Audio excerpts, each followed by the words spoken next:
Welcome to our space, Dzimbanhete Arts and Culture Interaction Conversation. My name is Rutendo Bako, but please do call me Shonga as I'm popularly called. Today we are going to be discussing quite an interesting topic. We are going to be looking at revitalizing African knowledge systems and looking at a way forward, but particularly as well looking at the All Africa village model and seeing how that fits into what we will consider revitalizing our African knowledges or indigenous knowledges. Joining us in this conversation today is Professor Mhoze Chikowero, who is a teacher, a researcher in African cultural, social, economic history, and he has a specialization in Southern Africa. He is an associate professor at the University of California in Santa Barbara. Joining us as well will be Sekuru Samaita or Jonathan Goredema, who is the cultural director of Dzimbanhete Arts and Culture Interactions. He is a traditional healer, and his center or his healing space is located in the All Africa Village, what we call Darira Samaita. Also joining us is Dr. Chisita. He is a researcher, editor, author, and lecturer in information sciences in the Faculty of Applied Sciences at the Durban University of Technology. He is also the secretary for the International Federation of Library Association, and also the special interest group on Indigenous Matters section. So I would like to welcome them to this space as they will be sharing with us a lot of the researches that they've been doing, the work that they've been encountering, and even lived as we discuss this topic. So I will not spend much time, we'll get right into it. And I think it would be quite appropriate to start with Mofu, Professor Mhoze Chikowero, to introduce us. What is it? What is the problem? Because when we are saying revitalizing, that means recreating, regenerating. Something seems to be lost. Perhaps you may help us in historicizing this problem. What is it that we need to revitalize? What happened and why? Tenda, thank you, Shonga. Hello, everyone. Thanks for this platform. It's really crucial. It's a crucial conversation. The idea of revitalizing clearly supposes an evisceration. It presupposes an emasculation, what I tend to call shuramatongo. And perhaps this term is not even portending ruins. We are perhaps talking about the ruins. What is it that has been ruined? I suppose that's the premise. And so from studies of history, we know that we've been through several centuries of ruination as an African people and as a continent. The kind of legacy that we share with other people, we have gone through the same or similar kinds of forces. So histories of enslavement, colonization, these are histories that have reshaped us. And so we do need to understand and diagnose the destructive force that have been put through as a people, and understand and do a forensics to say, okay, what exactly is it that we suffered? But also, what did we retain? What do we grow out of that fairness of evisceration? I think those are the crucial questions. So through my work as a historian, I try this kind of diagnosis, because without understanding the problem, you cannot proffer solutions. And so I look at the psychology of destruction. And in this case, I decry the fact that we don't have something called the European studies. We need to have European studies, because these are the culprits. European destructive, white supremacist systems have got us to where we are today. So in terms of every facet of our lives, there is nothing that has not been affected. So we need to have an all-round forensics, be it our languages, be it our cultural economies, cultural capital. What is it that we consume? What is it that we teach each other in the schools that we have inherited? Are we doing school the correct way? Gono here is a healer. What has been affected in terms of our healing systems?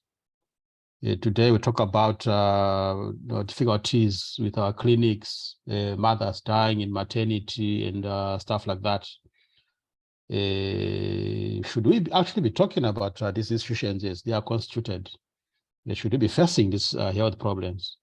Is it what we eat that's contributing to the problem? Is it an institutional problem? Do we have the right institutions? Questions of spirituality. Where are we in that regard? What is it that we are saying to each other? Are we singing as people who are psychologically underdeveloped? So these are some of the issues that you can really put onto the table by a collective forensics. A lot of us here artists. What is it that we make? What stories do we tell through our maker cultures? Because a lot of what we produce is a reflection of our consciousness. Is our consciousness the right consciousness? What has shaped it? What has reshaped it? So I read colonialism as a very, very powerful force, but we have fought it at every stage. It has its designs. Do we understand the designs? Then we can work ourselves completely out of it. Thank you.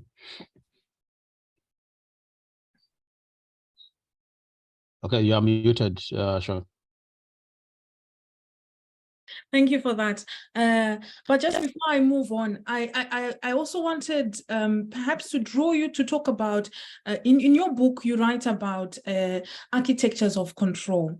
And I find that very, very interesting how you analyze these architectures that were there, which are also part of the problem. But as we look at perhaps what Dzimbanhete is doing in building the All Africa Village as perhaps a space of power, how can you maybe draw comparison between the two, the strength in that regard? Right, so you're referring to a particular section in my Facebook, African Music, Power and Being in Colonial Zimbabwe, which I think is foundational to my work as a scholar. When I talk about those architectures of control, I'm talking about the kinds of institutions that we inherited, that were foisted on us, really. Where, for example, the kinds of museums and art galleries where we found ourselves in the colonial period were not meant to reproduce us. The kinds of spaces and recreational spaces, hyphen creation, were being recreated in whose image we were not self-producing. So if you look at places like Mhoze, for example, many of you know Mhoze in Mbare, histories of such species of African entertainment. They came directly out of this agenda of recreating African urban being, channeling them through the mission, school, and the church, which was one and the same thing, as institutions that committed and sought to undermine African institutions of self-production, which was, for example, the African homestead as a complete structure and institution, where a lot of these processes of African self-reproduction were undertaken. Up to the present, there is still that undermining of the African home in every sense. The home here, multidimensional, not just the structures. So we need to think about such structures as Dzimbanhete that you referred to. I'm glad we have got the cultural proprietors here. It's an understanding to remodel and to recenter dismembered people, dismembered cultures, dismembered knowledge systems. So I think it puts us squarely into that conversation. Right. Thank you, Mhoze. And then going on to Dr. Chisita, perhaps you could share with us your work in library information systems, and how can that feed into the reconstruction of African knowledge systems? What is the role of archives and ownership of streams of consciousness? Magadi Mhoze, Unjani, Sanbonani, Dumela. Before we start, we would like to pay gratitude to the ancestors because the cables we are using to communicate with each other, over the space that has been bequeathed upon us by the almighty powers, the ancestors. So as human beings, we pay gratitude to that in acknowledgement of that linkage. Generally, with us in libraries, archives, related institutions, which also fall under the category of what we can call memory institutions.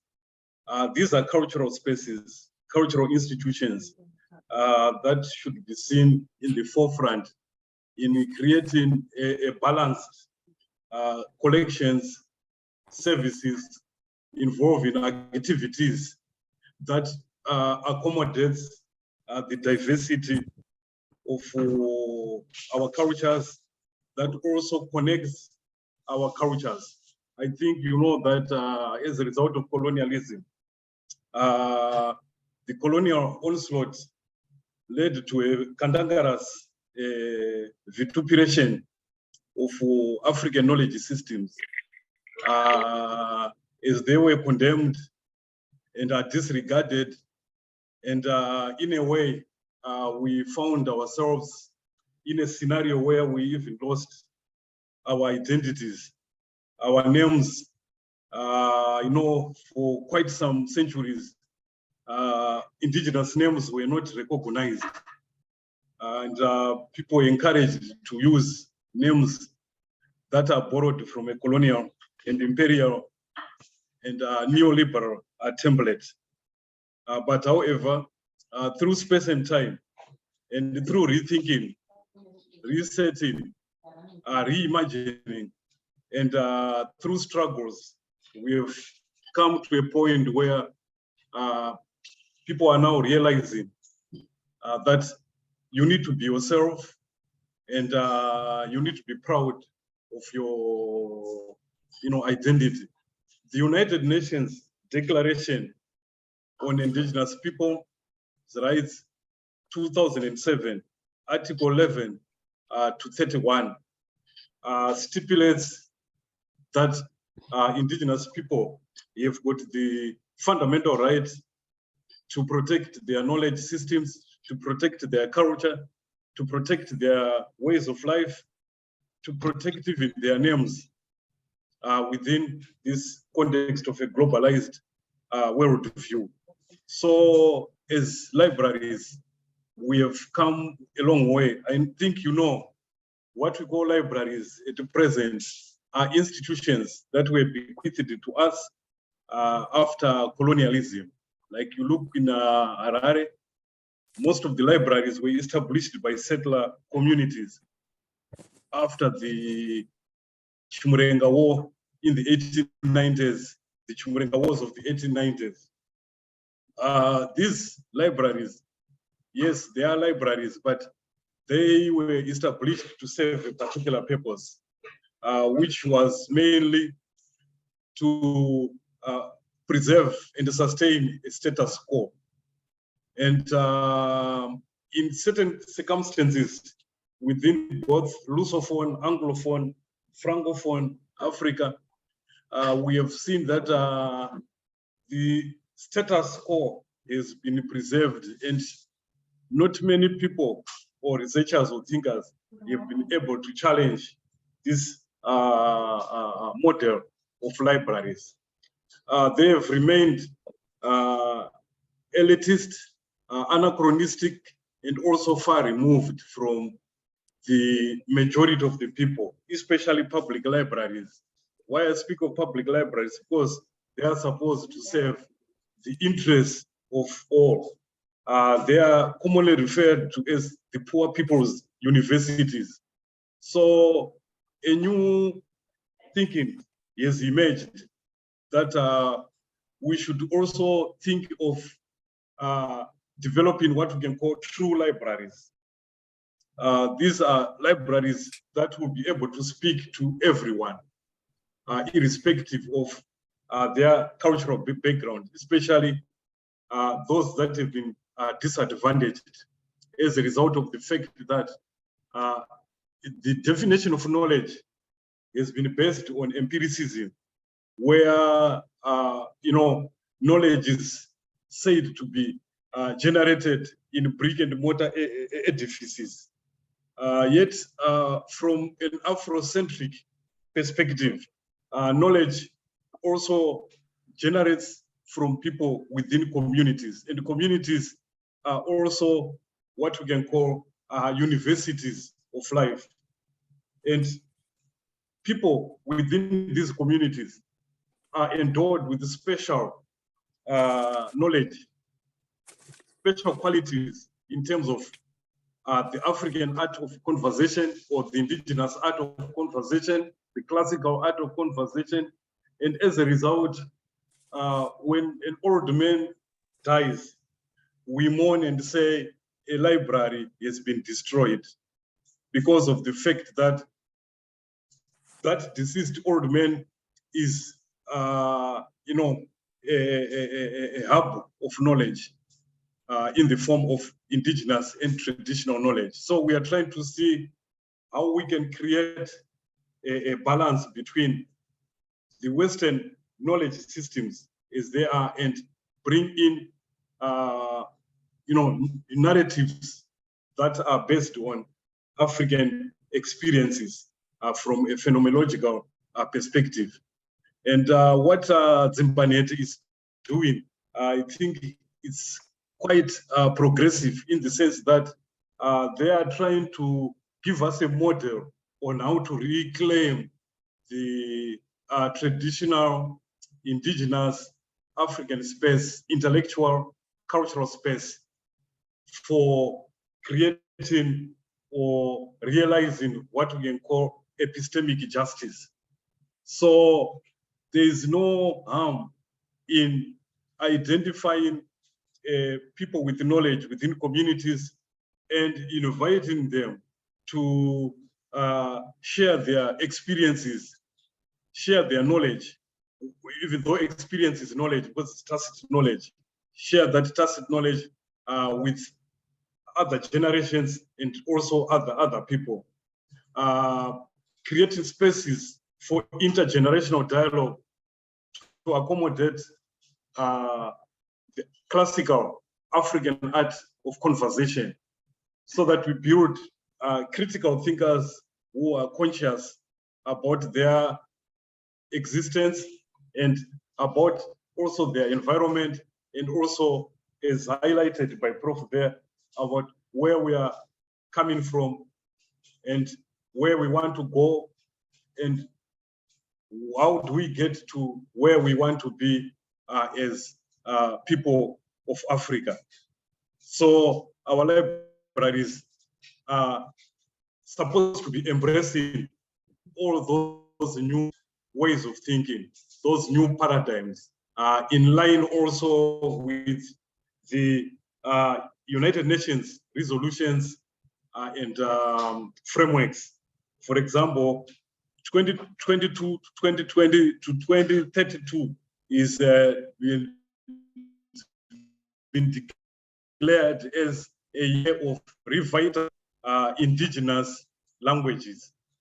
And the United Nations on indigenous people has also come in, it also exists to complement other current developments with regards to how we uplift, culturally empower or weaponize indigenous people to stand proud and contribute towards sustainable development, because empirical knowledge or Western knowledge might not be adequate to sustain us in this, weird, wired world characterized by, conflicts and among other things. I think I can rest there.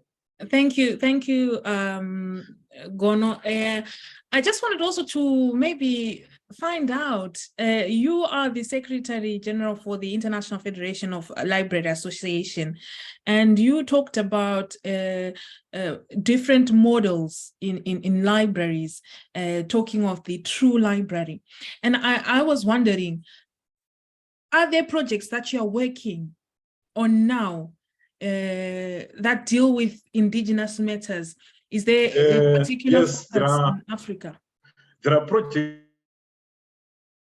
that are going on to bring clarity to the issue. The International Federation of Library Associations is okay, right? I was saying that to bring clarity to the issue.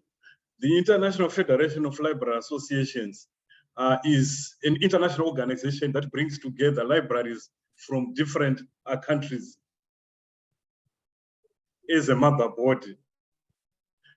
Within this mother body, there are certain specific professional groups. For example, I work with the Indigenous Matters section. The Indigenous Matters section focuses mainly on indigenous issues and libraries and related institutions. For example, we have people from Aboriginal community, people from the Sayoks, the Dakota, the original indigenous people from America. We have also indigenous groups from Africa. And currently, there are projects that are going on, and I have discussed with Sekuru on what him and his colleagues are working on. And he has given me a write-up which we are supposed to share with this committee and see how we can also publicize and also connect that group to other indigenous people and people who are working on projects that are of a similar nature to what my brother here is working on. So we also are working on a publication, which is a journal, which will be out early next year. The journal focuses, it's a special issue, which is focusing mainly on data and knowledge sovereignty. It is challenging the coloniality of data the coloniality of knowledge, and we've had submissions to that journal. And currently, it's, submissions are being reviewed, and by early next year, it should be out, and I think it should be a shareable commodity that I'll be able to share with. Sorry, Gono, just if I may just interrupt you a bit. You said the name of the journal is? The name of the journal is it's a Rutledge journal, which is a highly rated journal, quality one journal, and it's known as the Serial Librarian Journal. Serial Librarian Journal. It has other issues, but we managed to negotiate with them that no, we need a space for indigenous issues. So they created that opportunity for us. But however, we feel that journals by nature, they are not sufficient to communicate messages of such nature and depth. And therefore, we feel that there should be other initiatives that involve repackaging of information so that it's reduced even to its lowest common denominator, and it's translated, and it can also be dramatized, and it can also be converted into a song or any other format, so that it reaches, messages reach to a wider audience rather than just people who are in positions of like intellectuals in academia, so on. and have in the access academia, yes, to it. yeah. All right. So the new trend now is that knowledge should be repackaged for the benefit of the majority of the people who pay taxes, who have worked hard and struggled to build this civilization that we are, or we helped us to reach to this stage. They should also be able to access knowledge in a format that they prefer, rather than a format that is determined by an elite group of intellectuals or publishers or whatever it is. Yeah, thank you. That's very, very important right there. And I guess what you've just said now answered the question that I had when you talked about true libraries. How is this information? How is it then presented? But I think you've just gone on to expand on what it can be visually.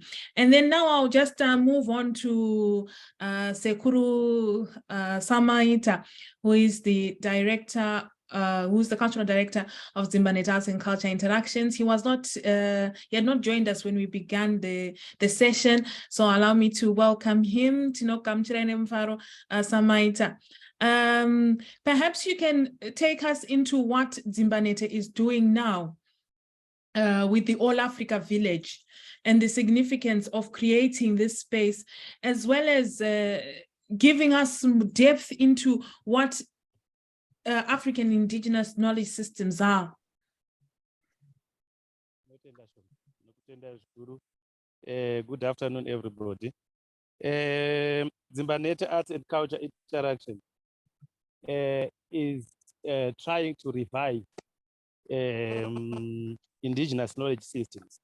I would like to emphasize it in this way.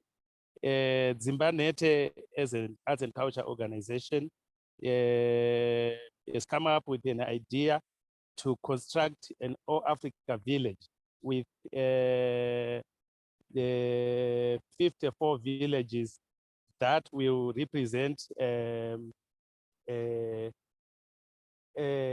chosen, or else what we can say selected African culture, I mean tradition as such. We have researched and find out that we have 3,800 ethnic groups, plus or minus, in Africa. But what we are going to do as Dzimbanhete, we cannot construct every ethnic group at the site, but to choose those with dynamic, architecture so that we have to preserve. You know, what is happening with African architecture is architecture is being ignored. It's going like what is happening with languages, as Dr. Chisita said. We are losing a lot of dynamic architecture, the architecture that has been created for more than thousands of years. Because of colonialism, or I don't know, we are losing those creativity. So I'm saying by all means, bring back our exactly how those architectures are being how to those who knows exactly how to construct the architecture. So what we do is at Dzimbanhete, we don't construct ourselves. We do researches, we find out our cultural representatives from a chosen ethnic group, then the architecture, then work on an ethnic group. So our aim as Dzimbanhete is to, you know, as you asked, Shonga, our aim is to preserve the architecture and also involve the people, involve the people of how they, I mean, their villages, because creating a one African village stop shop is also a way of preserving, I mean, the tradition and the practices they do accordingly. So far, we have managed to construct Zimbabwe with Ndau, Tonga, Zezuru, Ndebele. As we are moving, we have Botswana with Khoisan and Botswana itself. Nigeria, we have Igbo. As you know, you are one of the people who traveled to Nigeria to research with the Igbo people and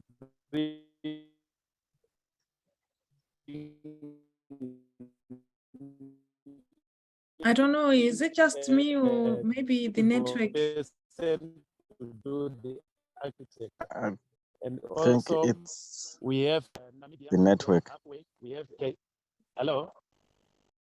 We just lost you there for a bit, Samaita. It was breaking off. The network wasn't as strong. Okay, can you hear me? Hello.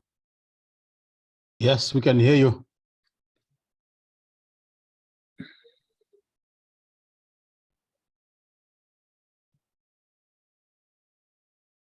Are you there, Samaita? I think we might have Perhaps lost him. Perhaps His whilst we signal are sounded waiting a bit for weak there. him, Mofo asked an interesting question in the chat. I'll just say it now. He was saying, what is our muscle as Dzimbanhete and African people to reshape rural urban town planning architecturally? So that could be also quite an interesting question, as Samaita was talking about the architecture being built in this All Africa village. Perhaps you would like to pick it up, Samaita or Signoro? Okay, is Samaita off? Okay. Okay, I'll try and pick up from where we lost Samaita. So basically, the All Africa Village, it's all about preserving the ways in which architecture is viewed, architecture is responded to, and how the architecture itself is built. Having realized that African architecture seems to be at the periphery, even within academia, African architecture is not spoken about. If you're talking about Greater Harare, if you're talking about big cities, wherever in Africa, we're talking about architecture that came from somewhere, architecture that's not necessarily reflective of the psychology of the people who belong to those lands. So this architecture, which has been left at the periphery within the villages, when you revisit it, you realize that each and every structure is loaded with information that one wouldn't have known or imagined at all.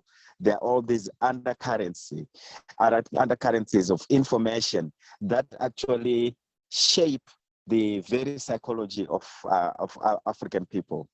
We also realized within this architecture are the principles of what we virtually call Ubuntu.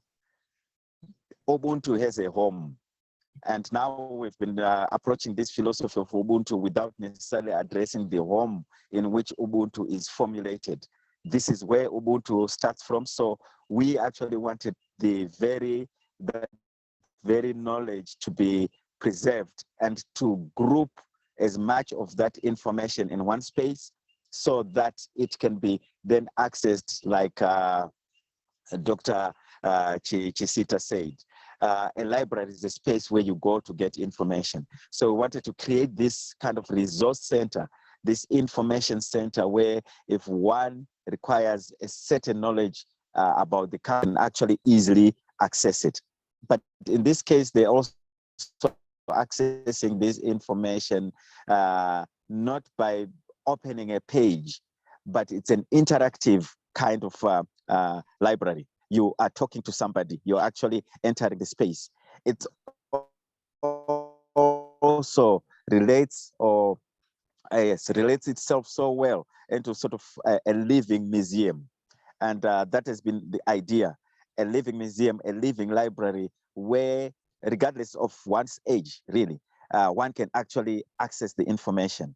In the modern day libraries, you go in, if you're 3 years old, you need guidance, obviously, and maybe you go to the books that have been designed and designated for kids. But in this case, you're all going into the same space, and you get information that goes with your own age in there. But primarily, all the information is good for all. So that's what we're working on towards Dzimbanhete. We also primarily set it in a way that we believed would inform the other creatives, the visual artists, for example, them learning about the undercurrents and the installations that go with within the architecture. We felt it would actually inform visual artists in an interesting way. We also realized it has also become like a site space for video and filmmakers, because they also require these spaces. And with this architecture disappearing in most rural areas where it used to be, where filmmakers used to go to find film sets, now it's easy. We have an accessible space which actually caters for their needs in a very easy way. And it's not like they're interfering with a people's privacy, because as you know, filming can be so intrusive. If it comes into your homestead, things are changed. But in this case, they have all the freedom now to create what they really want around their site. I can end there for now. Thank you so much, Signor, on that one. As Mhoze was talking, he talked about psychologies of distraction. And when he was saying that, I was reminded of Dr. Amos Wilson and how much he spoke about the psychology of the Black child, and bringing back to Dzimbanhete and what you are doing and the kind of educational or theories that you are proposing and the ones that you share with your mentees. What can you talk about that? Where is the correlation between the architecture and the pedagogy of African knowledges in that regard? Okay, the basic one is, I would say, is the language itself.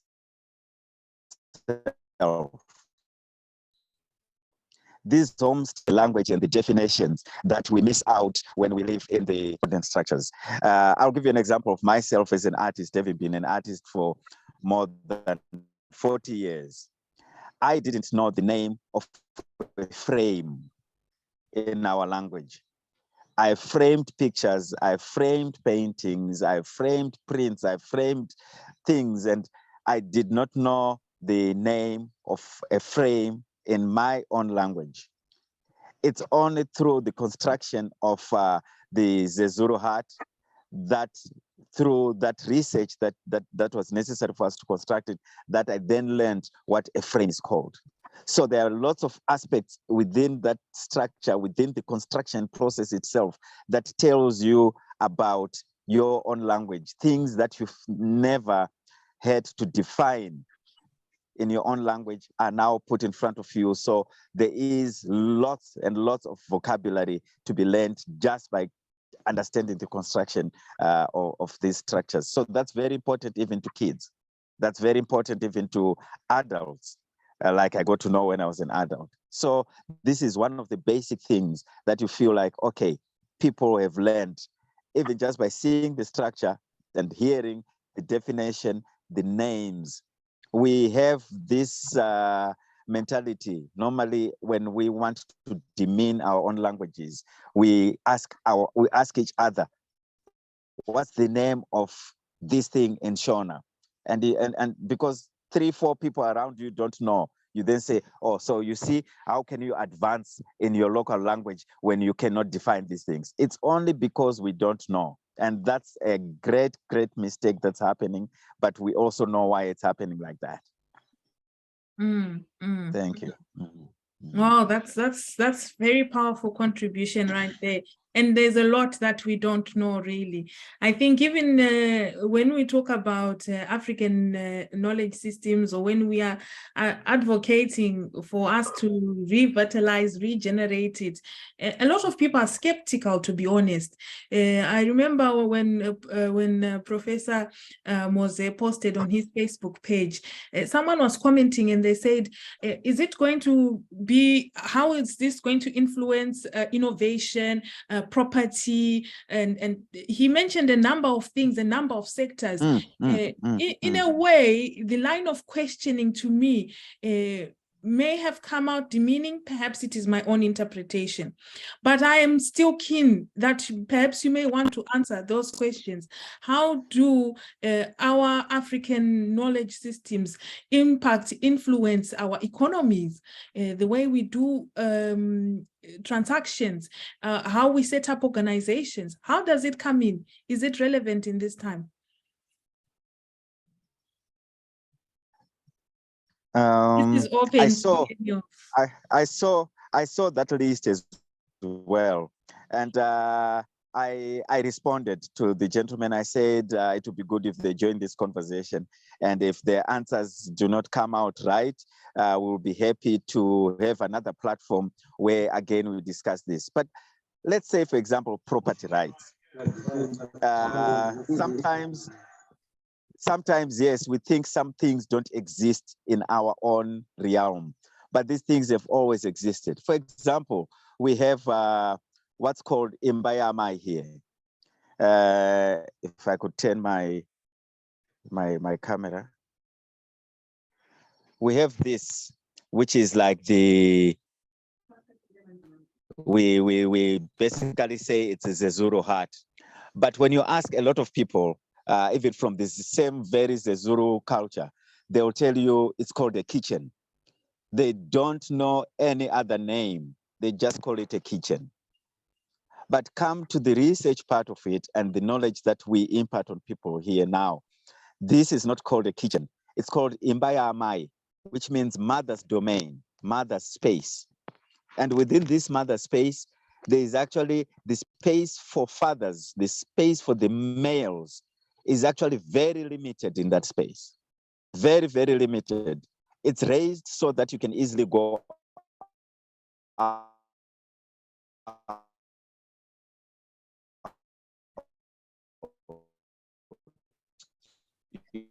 We lost you for a moment Only there, go in Signoro. there to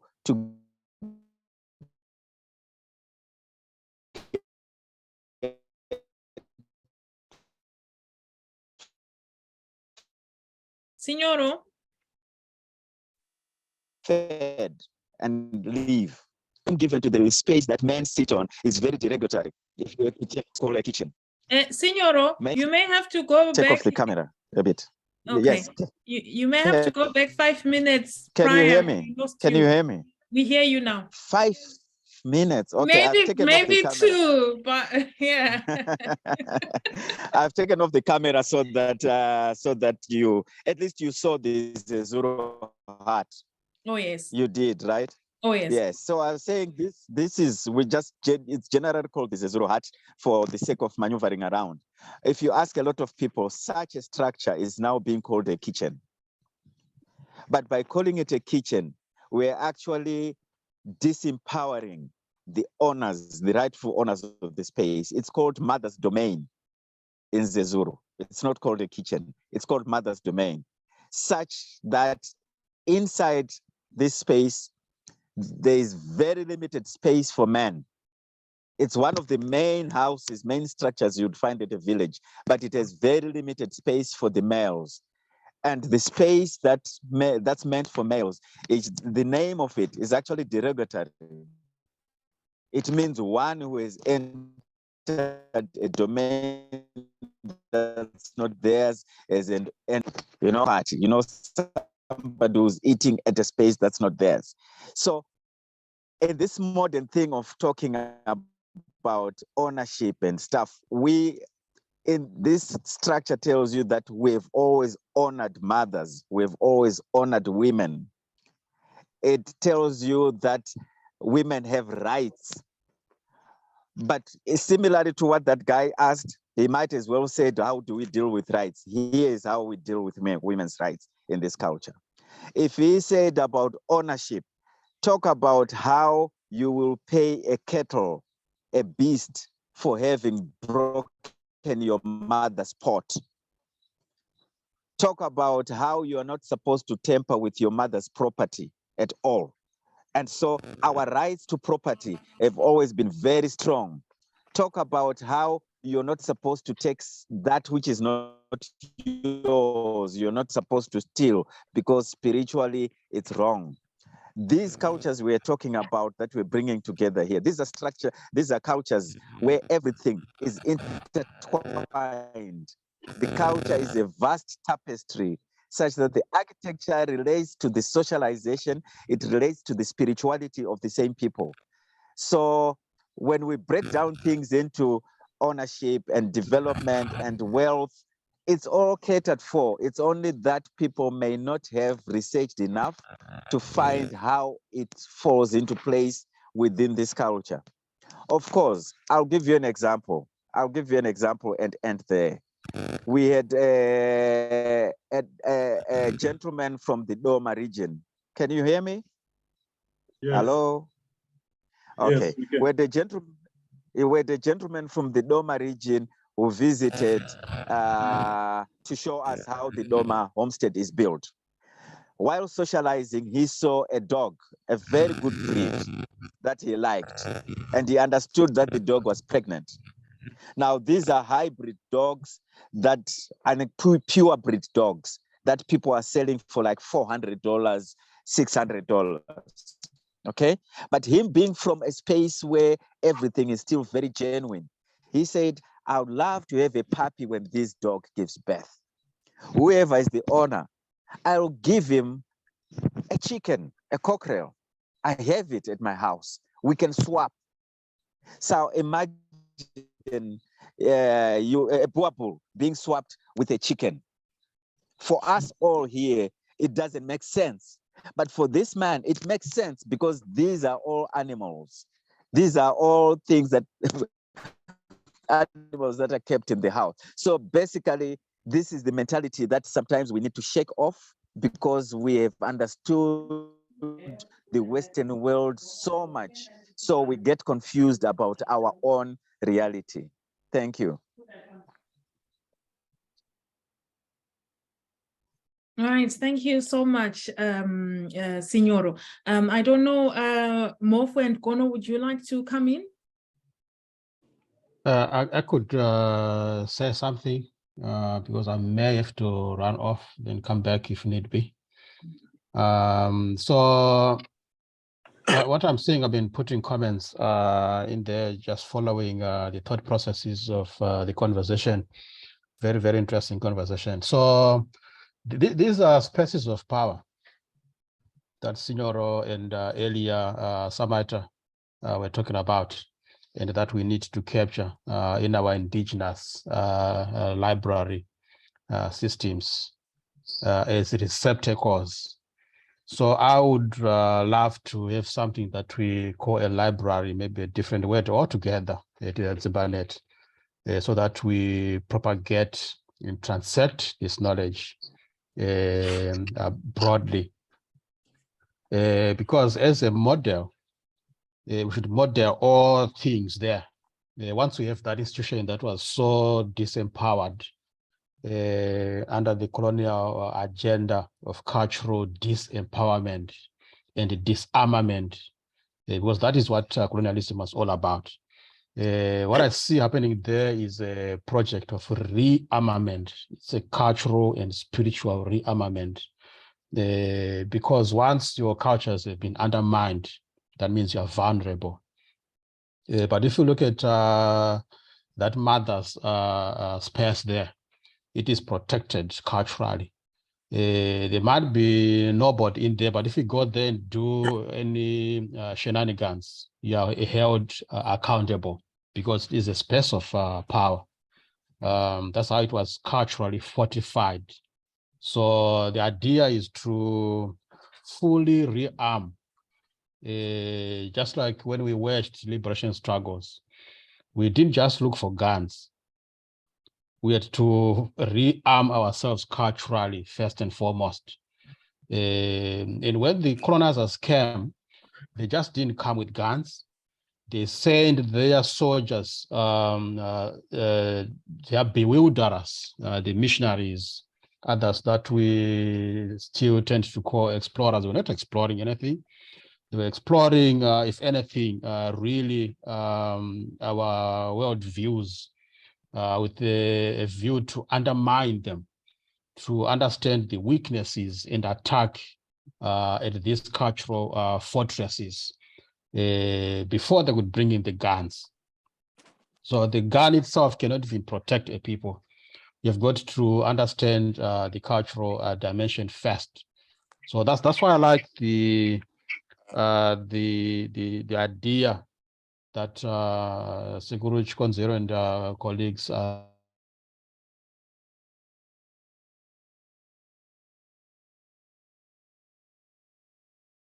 doing there. Dzimbanhete, make sure that we are closing off this openness that was really created through violence, psychological, cultural, spiritual forms of violence, or this violation.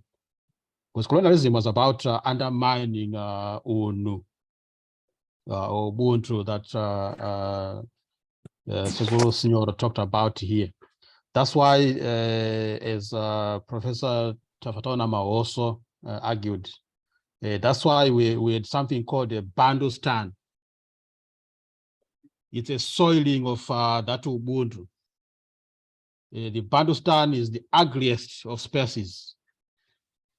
But look at the core of the concept. It's the Ubuntu, Munu. So there was this was a project of creating a very soiled, subverted being. This was witchcraft That's why I call missionaries witches.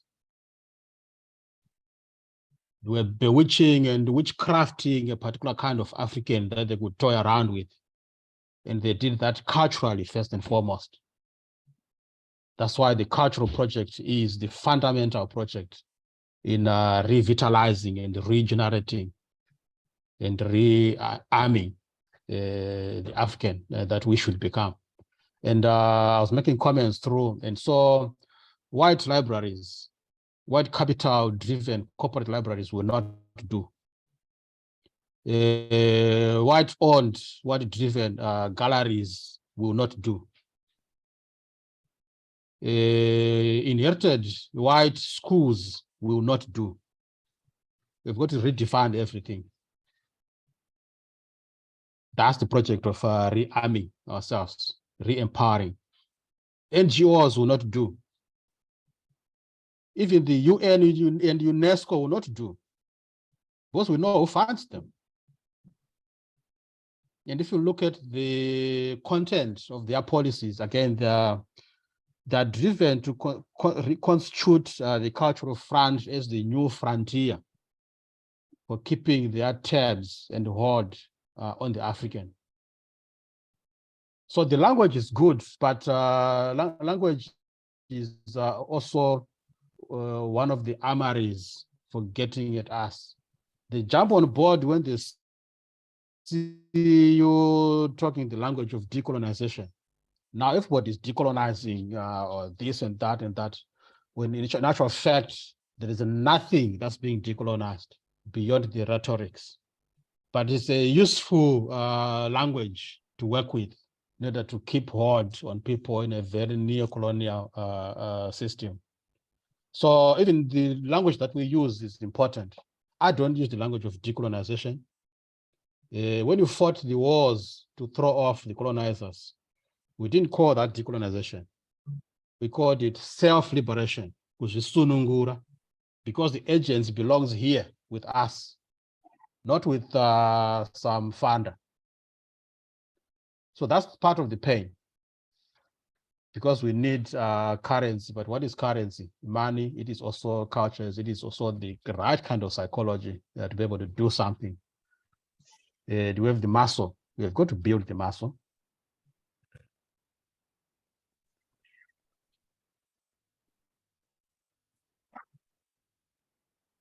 Sorry, you're muted, Sean. And the All Africa Village is one of those muscles, isn't it? Yes, Yeah. that's what I see. Yeah, that's what I see there. Yeah, there's a question here from Dr. Mamvuto, and it says, an interesting conversation. Are there any strategies that we can suggest to ensure appreciation and sustenance of indigenous knowledge systems among the majority of the African people? So strategies to ensure appreciation and sustenance. Oh, hello. Yeah. Basically, from an information science point of view, yes, as Prof has highlighted there, the importance of cultural capital, and as Chikowero has highlighted there, the idea of reclaiming intellectual spaces, also the idea of redefining spaces. For example, in libraries and related institutions, we are exploring new ways of redefining space, so that space is not only defined within the context of the brick and the mortar edifices of colonialism, but the space is even the community itself is space. And how can we create space within existing structures? And how can we redefine space within existing structures, and also claim space outside, so that people do not necessarily need to move from where they are to come to a brick and mortar edifice, but we have to formulate strategies on how we can engage our communities and empower them through, community knowledge hubs, and also to raise awareness among our communities on the rights of their knowledge, the knowledge that they possess, and also to rethink on issues that are currently topical in a global agenda. For example, the World Intellectual Property Organization, TRIPS, etc., where they are coming up with, there have been proposals for developing what we can call a sui generis law. And while it appears to protect indigenous knowledge, on the other hand, it might also result in a commodification or monetization of knowledge.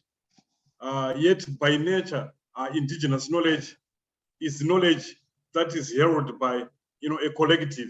And we have had situations where people have come to plunder knowledge in this current age, and then go and repackage it into another form, and then resell it again.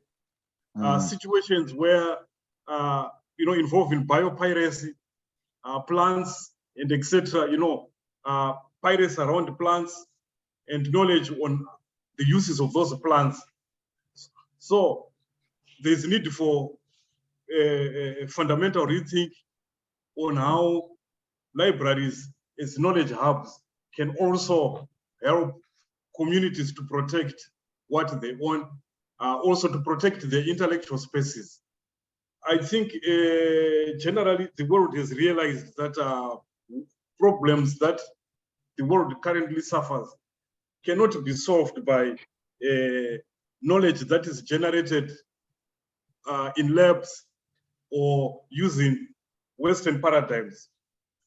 Hence, they talk about sustainable development, they talk about incorporating indigenous knowledge, and also the fact that on a global scale, especially within LIS schools within Africa, Asia, Latin America, and also even the other parts of the world, there are now attempts to review the curriculum and incorporate, indigenous, traditional and indigenous knowledge, so that we develop, graduates who have got a high level of epistemic balance, concerning both indigenous as well as the other forms of knowledge. So I've also talked about repackaging information. But when we repackage information, it must be done in a way that also takes into account the rights of those who own that knowledge, with regards to intellectual property rights of those communities, and also in an ethical way that does not, that is not tantamount to some form of robbery, because what the indigenous people have, you see, it's something valuable, and we cannot promote initiatives whereby we dispossess the already dispossessed. So we hold on to indigenous knowledge, not only because it is what we are, but it also is the basis of everything that we do in our daily endeavors. You highlighted a number of important issues there, Gono. But as you were talking, one of the statements that is usually thrown around at conferences came to my mind. It is interesting how people often say African solutions to African problems. But if you were to ask the people who are sitting and creating policies, what what African values, based in our indigenous knowledges, are you taking as the foundational guiding principle to the policies that you are setting? In most cases, there is none. What is it? What is so difficult about us really incorporating these knowledge systems?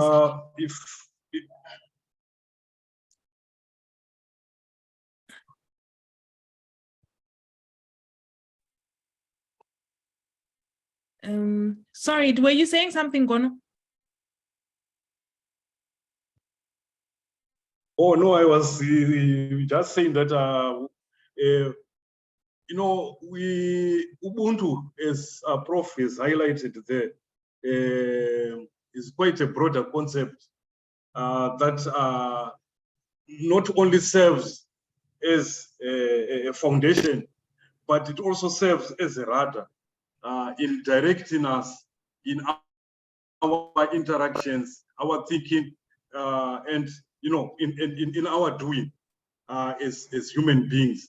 Because when we train or educate our young people to manage knowledge institutions, knowledge systems, they should be imbued with that concept of Ubuntu in as far as how we relate to each other. Because if our cultural center does not hold, then whatever we are doing it, but our legs are anchored on a shifting sense. So we wouldn't want to do things that do not have impact. And I'm glad that what Sekuru Chiko is doing at Dzimbanhete is something that has got, something viable, something that will impact not only, Zimbabwe, but the whole of Africa and also its diaspora. And I would also suggest that maybe he could also, as he goes on with that project with his colleagues, including Asamaita, he could also see how they can link up also with other Africans in the diaspora and in other parts of the world, because there are scatterings around the globe. We have the Caribbean there, Haiti, Jamaica, St. Vincent, Guadalupe, St. Martin's, Barbados, Trinidad, etc. So that connection also needs to be, strengthened in order to provide for, the macrocosm of the African village is to advance the African worldview. Yes, yeah. Thank you. We've only 10 minutes left to our session, but I see that Samaita is back, and I just wanted to give him the opportunity, because he was cut off earlier, to share with us some sentiments. Chonga. Yes, Hello, Samaita. can you hear me? Okay, thank you very much.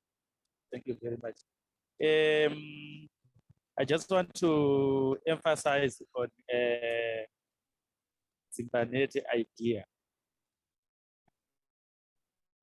Dzimbanhete idea is a celeb idea.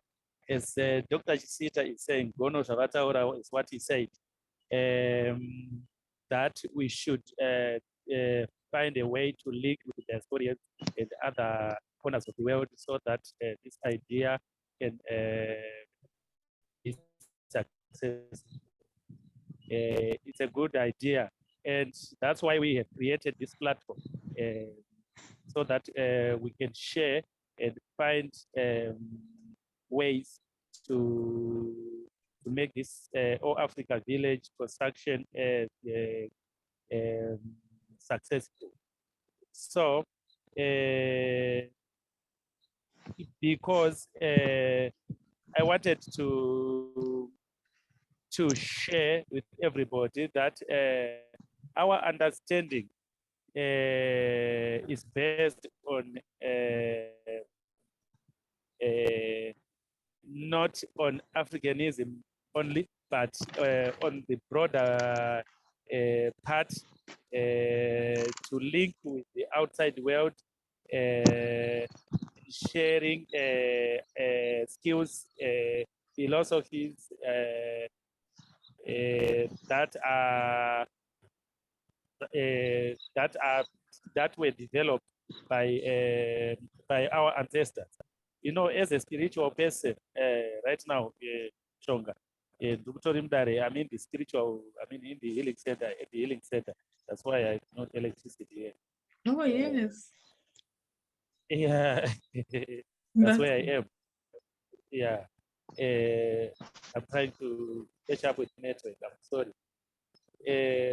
You know, it's we are proud of our tradition. We are proud of our selves. But the way we were trying to work on these things before does not bring or else break the barriers that were created. So Dzimbanhete has come up with this idea to break the barriers and also bring everything on an open platform so that everybody can seek, everybody can come and learn, everybody come and experience the indigenous, the African indigenous knowledge system at one place. So the package is quite big, and you know, Shonga, as part of this, you know the magnitude and the weight that we are carrying right now is big, and we need people. We are inviting people, everybody, any interested person to come up, to come in and contribute in the construction of the All Africa Day. Thank you so much, Samaita. Thank you for that. I'll just go to the floor and ask if there are any questions. Professor Mhoze Chikowero had to rush, so he has left the space, but he left us with some really important contributions there. So to the floor, if you have any questions, feel free either to send them through the chat or to raise your hand, and you'll be able to ask any questions there. I also wanted maybe just to kickstart the question session. In terms of articulating our knowledge systems, our indigenous knowledge systems, be it the philosophies, the values, or looking at architecture and the spaces. Earlier, Sekuru was talking about Imbaya Mai, which when you look at gender issues, we already had certain levels of established value system that spoke to these gender issues. They were already in existence. Is there a challenge that we face in our generation in articulating African indigenous knowledge systems?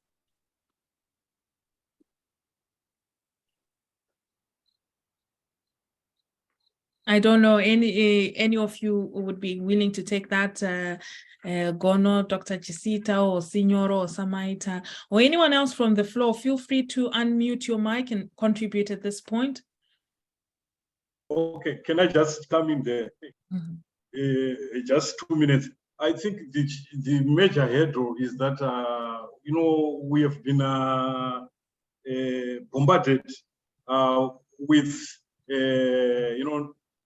philosophies that what you call knowledge must undergo certain systems, empirical systems, to say that this is knowledge. Yet, indigenous knowledge does not fall within those parameters, because that's why sometimes when certain things happen, people don't believe it because of the fact that they are using, you know, a Western lens. When you say certain things, sorry, Dr. Chisita, sorry to cut you off. Certain things such as what? Well, we have ceremonies, like rain-making ceremonies. We have, you know, problems with health that can be resolved or cured through indigenous knowledge. Indigenous knowledge permeates all aspects, whether health, education, conflict, among other things. The major hurdle there is that there's lack of appreciation of the value of indigenous knowledge because of you know, colonialism, neo-colonialism, and etc. So you need to start rethinking ways on how, you know, people can appreciate this form of knowledge also as an alternative knowledge system. Thank you for that. Is there anyone else with any questions? Sekuru, Chiko, would you like to come in at this point?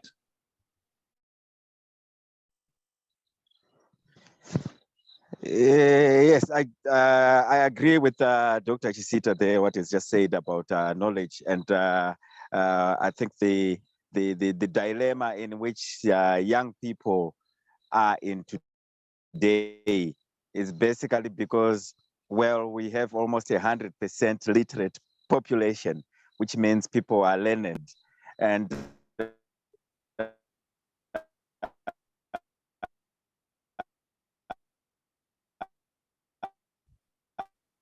Oh, I think we've lost you again. That has confused people even much. We're used to having read a book. It means, you know, oh, so. Hello, can you hear me? Yes, we can hear you now. We can hear you. Hello. Okay, Yes. I was just agreeing with what Doctor has just shared. We have a country right now which is like almost 100% literate, which means most people have gone to school, and most people have gone through beyond high school, college level, and so forth. And the knowledge we're used to that confirms that it's reality, it's true, it's knowledge that we've got from a book. The knowledge that we get from our parents seems to be at the periphery of everything else, unfortunately. And the knowledge that will come from an ancient tradition is even worse. We can't accept it. If you have gone to a master's or PhD level, then you have actually written dissertations, and in dissertations, you have to quote somebody who has also written a book. You can't quote your grandmother, you can't quote your father or your mother in your dissertations. That's how we've been told that how information works. So unfortunately, these are the information of ours, which really means a lot, which really has to do with life. It's not the information you get in books. You can't Google this information. Of course, there's lots of information. People are just putting information on Google, and you Google wrong things. But there's information you can get from your Ambuya or your Sekuru, which is real in terms of life-sustaining skills and life-sustaining theories. That's the information people are not following.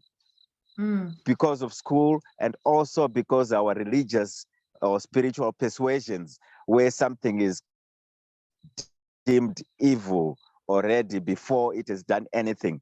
A tree is supposed to be evil already because it has roots, you know. It has become very popular in our people because of school, and again because of our religious persuasions. We don't seem to be able to unchain ourselves from the knowledge we've acquired, which I would personally say is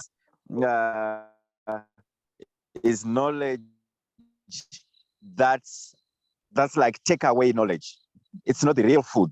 It's food that you get that's ready-made. It's junk in most cases.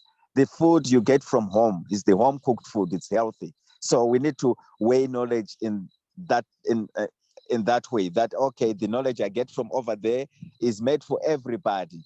Therefore, it's almost like eating out a pizza or fried chips and chicken over there.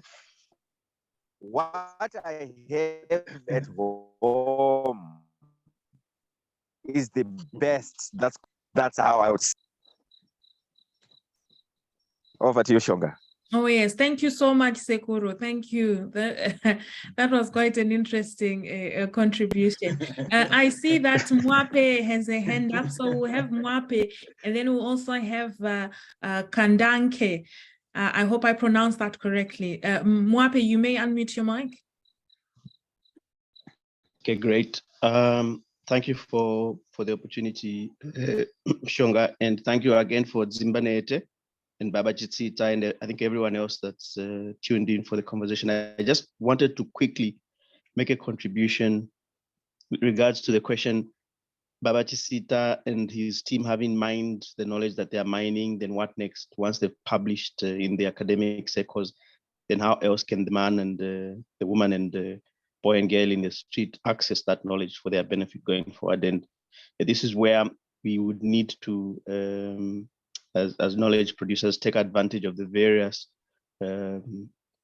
forms of, we would need to think of them as strategies of the dissemination of this knowledge, using our creatives in performance, in dance, in song, in the visual arts creatives, so that they are the ones that can dilute it in the simplest form possible, for everyone to be able to access this knowledge and make it a part and parcel of their everyday life.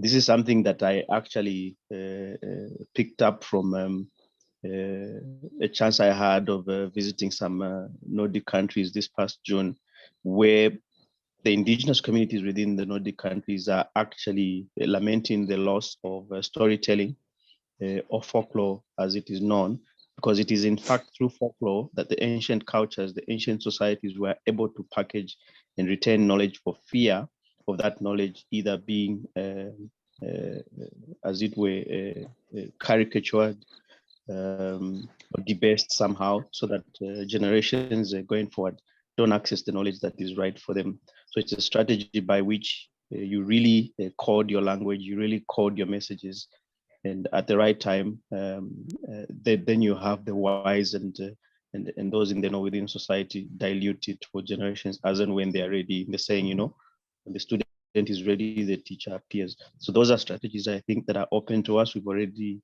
got a culture of storytelling of performance, whether it's in Imbaya Mai after the cooking, or sitting in Insaka with the old men and men in the center of the villages, storytelling in the evenings. So we need to look at those strategies and reuse them again. I think I'll let it end there. Thank you. Thank you very much. Thank you, Mwape, for that contribution and those strategies. Much appreciated. Now we can have Kandanke. Is that how I pronounce it? Is that how we pronounce it? I think she's muted. Your mic is muted. Please unmute yourself. Yes, you said my name wonderfully. My name is Kandanke IFLA. It's so wonderful to be here today. Thank you for inviting me. I much appreciate being here. This was a wonderful discussion, and I much appreciate the reasoning. My short little bit insight I've been sharing with my brother who invited me. Forgive me, I'm not very good at pronouncing your names, and this is my language barrier, so forgive me. I speak this English. It's all right. And so what I really wanted to remind people of that, and one thing you mentioned, that, you know, your country is very educated people, you're very learned people. Everybody's learned now. So most likely you've been had some science. You've had an opportunity to be able to track information, to keep control of things as they happen. So science is something that I often feel that is still missing. I'm into food science. I'm learning a new food science designed by a Ghanaian man named Dr. Maxwell Narte. And it's called symptometry root cause therapeutics. And we talk about the root cause of illness. To us, no illness is a mystery. We know why. And so partly and partial, he had to heal himself. And so he created this new science, symptometric science, based on these things. So how I'm saying is that everyone is learned. People can do these things for themselves. They can slowly keep track of the things that they're eating and see how it's performing inside the body, see how we can, see, because, at the beginning of the conversation, someone mentioned about the women in the hospitals, and people are in hospitals and struggling with these ailments and things. And that's a fact.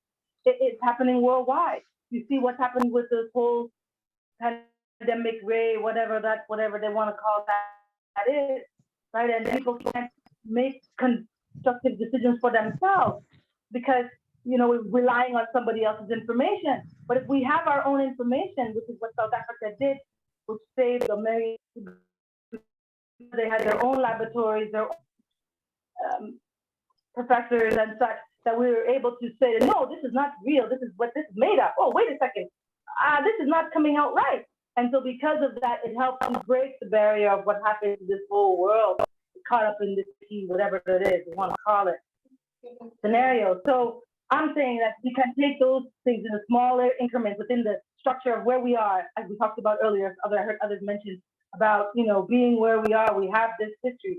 You have this kitchen. You mentioned the gender roles, and not to say that it was mother's domain, and that women were responsible for feeding everyone and all these things. So now that we are learning that, maybe we can be open a bit more to roles and have the men have their time as well to come in and to show things, as well as when the women have their time as well to show things, so that we kind of more of a balanced education and understanding about food and nutrition and how that really manifests itself. And so that's what I want to say. And thank you for allowing me to finish.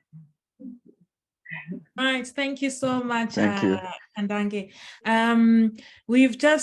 I think we've just come to the end of our conversation today. It was really good talking and conversing. Many thanks to Mofu, Professor Mhoze Chikowero. Many thanks to Gono, Dr. Chisita. Many thanks to Samaita, Sekuru Samaita, the Cultural Director of Dzimbanhete Arts and Culture Interaction, as well as Sekuru Signoro Chikonzero Chazunguza, the Artistic and Creative Director of Dzimbanhete Arts and Culture Interaction.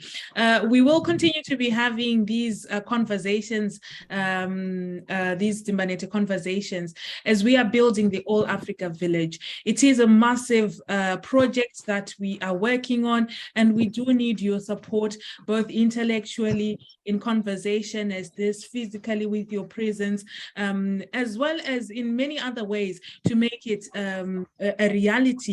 It is collective in that way, such as when we were talking about collective knowledge and the like.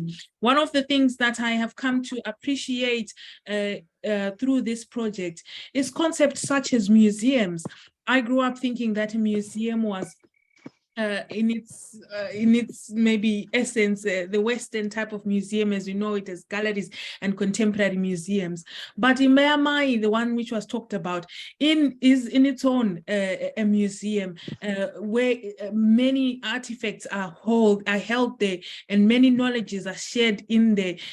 Even if we look at Sekuru Samaita was talking about the Igbo compound that has been established at Dzimbanhete, where within the men's obu there are many statues that represent different philosophies, that represent different values and different belief systems. That on its own is a museum.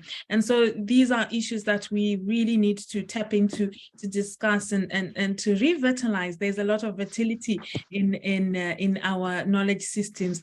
We look forward to having you in future conversations, and I will stop the recording now, if you allow me to do so.